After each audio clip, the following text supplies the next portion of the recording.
बेरोजगारी बेरोजगारी बेरोजगारी इस शब्द से लगने लगा है डर। सुसाइड की बढ़ती केस, सरकार क्यों है बेखबर।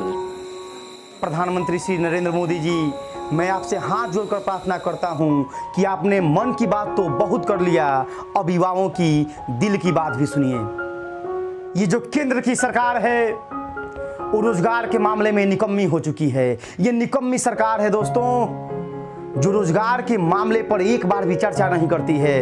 इनके प्रवक्ता रोज टीवी पर आते हैं और तरह तरह के बहाने बनाकर निकल जाते हैं, और हमारे देश की मीडिया जो है वो पूरी तरीके से इस सरकार के इस सिस्टम पर बिक चुकी है।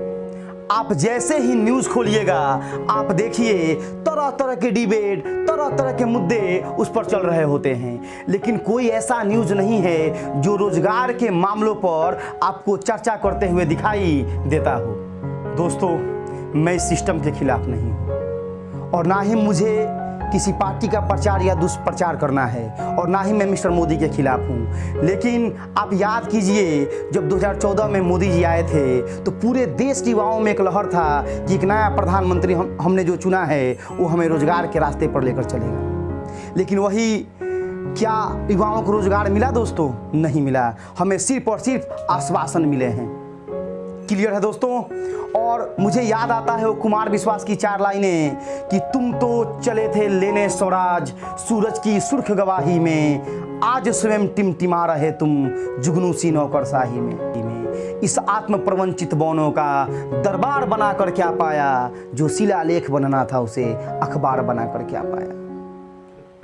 और मैं जिस सूबे में रहता हूँ मेरे दोस्तों, उस सूबे के मुख्यमंत्री माननीय नीतीश कुमार जी हैं।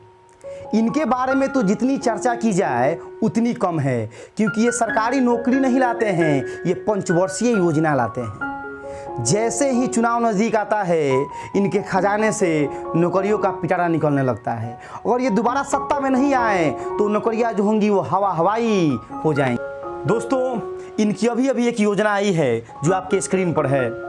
इसके अनुसार आपको सरकारी नौकरी तभी मिलेगी जब आपके परिवार के किसी सदस्य की हत्या होगी। मतलब कहने का साफ अर्थ है दोस्तों, चाहिए दोस्तों बिहार में तो गोली खाइए ना कपार में। इसमें योग्यता कहाँ है दोस्तों?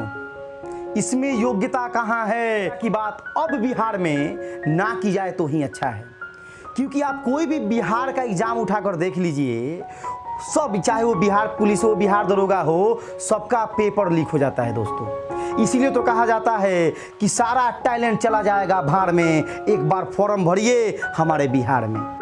इस देश के छात्रों की मौन को लाचारी ना समझे। मैं आज याद दिलाना चाहता हूं जयप्रकाश नारायण के उस महान आंदोलन को जिसने दिल्ली में बैठे सत्ताधारियों की नींव हिला डाली थी। मेरे नौजवान साथियों, अब तो जागो। और मैं सरकार को, साथियों, मेरे देश के युवाओं, अब तो जागो। और सरकार ये कान खोलकर सुन ले कि अब ना सुनेंगे क्या तुम्हारी लाचारी है। हमेशा से ही देख लेना छात्रों का पलड़ा भारी है। जागो युवा जागो।